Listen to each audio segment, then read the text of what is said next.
ए तायडे, अगं ज्याच्यासोबत चालली ना त्याच्यासोबत तुझा संसार नाही ग व्हायचा. तुझ्या पदरी फक्त अपयश येईल ग. तुला प्रायश्चित्त घ्यायची वेळ येईल ग, तडपडायची वेळ येईल. माझ्या ताई परत फिर. एवढा दया करणारा, आर्जव करणारा बाप अहो पाहिल्यानंतर दगडाला सुद्धा पाजर फुटला पाहिजे. इतक्या बेकार झालो होतो आम्ही संस्काराने. त्या पोरीनं उत्तर दिलं, मला चांगलं कळतं मी कोणासोबत चालले, तुम्ही नका सांगू मला. त्या बापाकडं तेवढ्याच तोऱ्यात पाहिलं आणि तेवढ्याच तोऱ्यात पाहून तिथं सही करून त्या पोराचा हात पकडून निघून गेली पोरगी दाराच्या बाहेर.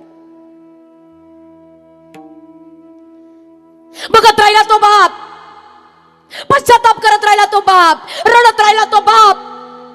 स्वतःची अब्रू, स्वतःची नुकसान, स्वतःचं आयुष्य, स्वतःचा मान, स्वतःची इज्जत, या सगळ्याची राख रांगोळी झालेली पाहिली. आणि एका क्षणात विचार केला, जी माझी नव्हतीच तिच्याकरता जगून काय करू तिच्याकरता जगून.